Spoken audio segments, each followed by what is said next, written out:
Welcome to China Truths. Today we will bring you the following stories. China enlists cyber gangs to target US and allies. Indonesia asks Apple, Google to block Temu. Canadian Finance Minister warns China is intentionally undermining emerging critical mineral miners. China overproducing lithium to eliminate rivals. Now, let's dive into the details. China Truths. China enlists cyber gangs to target US and allies.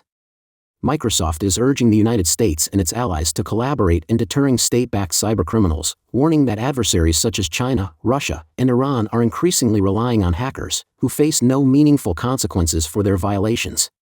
Microsoft's annual Digital Threats Report, published on October 15, looks into cybercriminal activities that occurred between July 2023 and June 2024.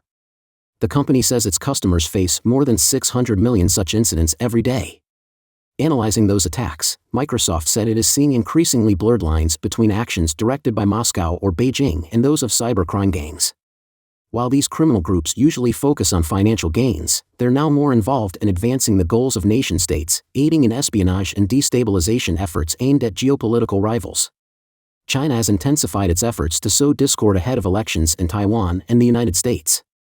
Microsoft noted that Beijing was emboldened by its influence campaign during the 2022 U.S. midterm elections.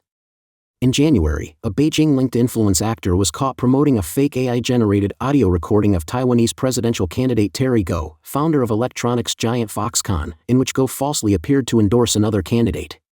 In late April, the same actor launched a social media campaign amid the surge of Gaza war-related protests on American college campuses, posing as students or parents of students involved in the protests to inject left-leaning messages into right-wing groups.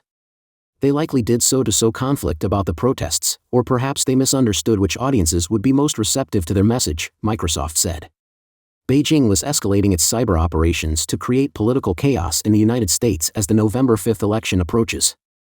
The convergence and parallel nature of nation-state operations throughout 2024 underscores just how persistent adversarial states are in their attempts to exert influence over U.S. elections and outcomes, the report stated. Left unchecked, this poses a critical challenge to U.S. national security and democratic resilience. In the October 15 report, Microsoft calls for more robust deterrents to be placed on nation-states as criminals continue to attack with impunity, knowing that law enforcement is hampered by the challenges of investigation and prosecution of cross-border crime and often operating from within safe havens where authorities turn a blind eye to their violations. Specifically, the software giant recommends expanding existing deterrents, such as adding individuals and entities to sanctions lists and publicly attributing attacks to specific countries on a multinational scale. However, the effectiveness of these deterrents remains questionable. Beijing also regularly denies international accusations of sponsoring cyber attacks, instead portraying itself as a victim of such malicious activities. Indonesia asks Apple, Google to block Temu. Indonesia's communications minister said on October 11 that the nation had asked Google and Apple to block Temu from their app stores in a bid to protect small businesses. Temu, a China-based, ultra-low-price e-commerce app, currently operates in only a few Southeast Asian countries. Globally, it's available in 79 countries. According to a Momentum Works report, its 2023 gross market value was just $100 million in Southeast Asia compared to $16.3 billion in the United States. The minister said Temu's business practices would introduce unhealthy competition. We're not here to protect e-commerce, but we protect small and medium enterprises. There are millions we must protect, he said. Small businesses make up a large portion of Southeast Asian economies, contributing to 40% of GDP, according to consulting firm YCP.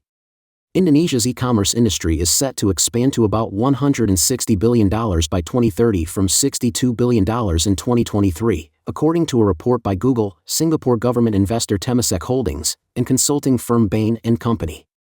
In Indonesia, 99% of businesses are small, and Indonesia is the biggest e-commerce market in the region.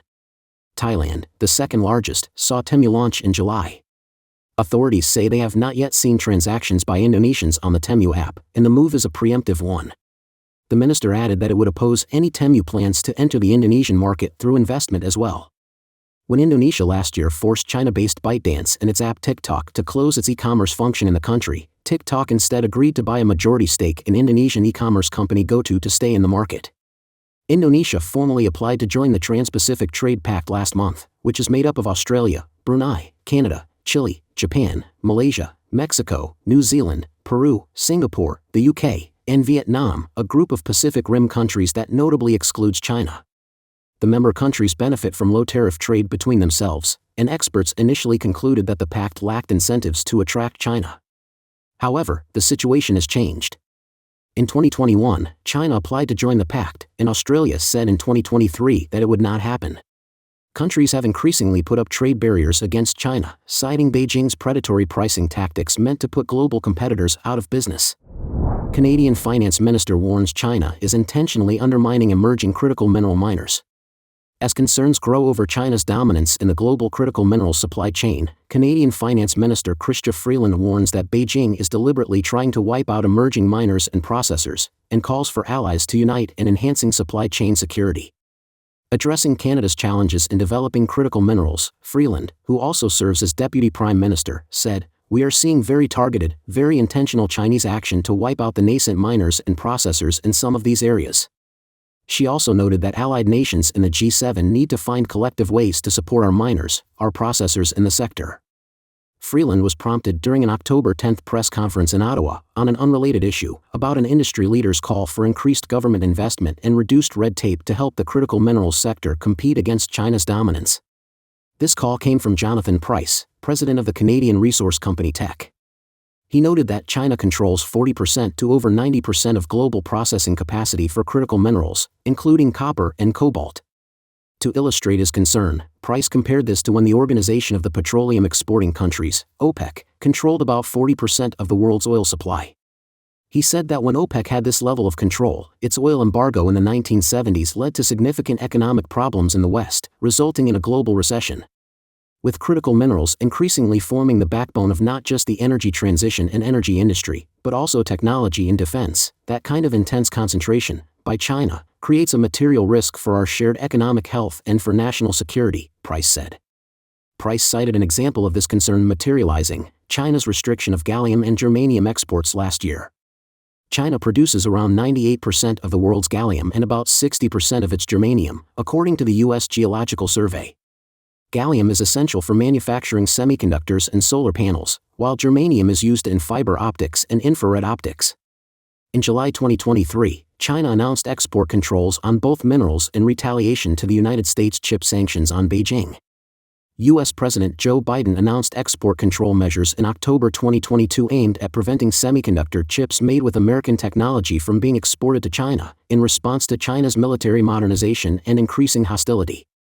While Ottawa has allocated $4 billion for the critical mineral sector in its 2022 budget, Price noted that this pales in comparison to China's $20 billion investment in its sector in 2023 alone. Chinese investment over the past decade has completely upended the industry, placing China in a dominant position and sidelining Western supply. They can flood the market, drive down prices, and make it impossible for companies to justify investing in new supply when there's no hope of a reasonable return, which keeps the playing field tilted to their benefit, Price said. He also expressed concerns about the lengthy and often unpredictable permitting processes that have deterred new mining investments in Canada and the United States, noting that, on average, it takes 15 years to build a single copper mine. Canada and the United States need bold industrial policy that prioritizes critical minerals, ambitious, targeted government incentives, and investment to support growing our domestic critical minerals capacity. Price's comment was made during an October 10 panel discussion with U.S. Ambassador to Canada David Cohen, organized by the Business Council of Canada and the American Chamber of Commerce in Canada. In contrast to Price's call for more government support, Cohen said that the ultimate solution to China's supply chain dominance lies with the private sector through diversification, citing the OPEC example. It wasn't tariff or trade policy that has reduced the reliance on OPEC for oil and fossil fuels. It was maybe government encouragement, maybe some incentives, but it was the development of production capacity outside of OPEC for the production of oil, which was done by the private sector, Cohen said. At the end of the day, the way we're going to break the control of China over mining, processing, and refining is going to be private sector investment. China overproducing lithium to eliminate rivals.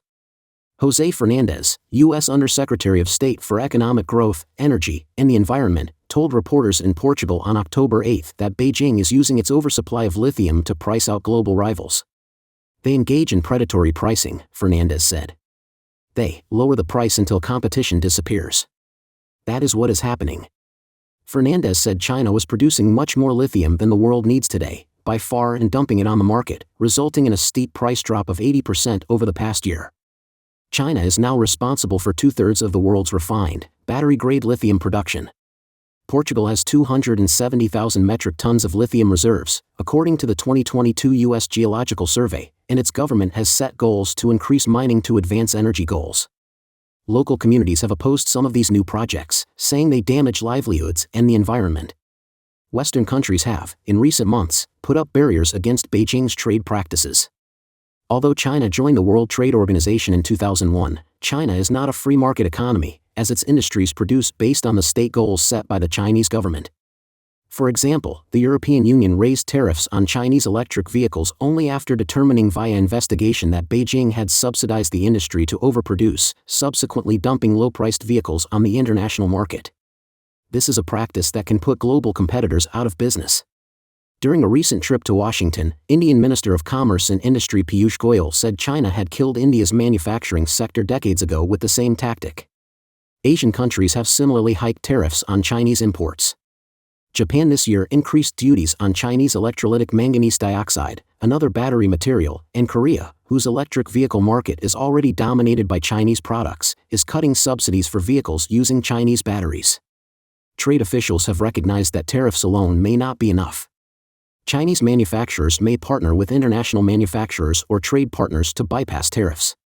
For instance, China manufacturers supply a large number of parts to Mexican manufacturers, and Mexico is the largest auto parts supplier to the United States. The about-face of China's global trade partners in key industries also comes at a time when China is struggling to prop up a faltering economy. Chinese industries facing overcapacity may soon see firms shutter, with a ripple effect of job losses, lost revenues for already indebted local governments, and social unrest due to unemployment.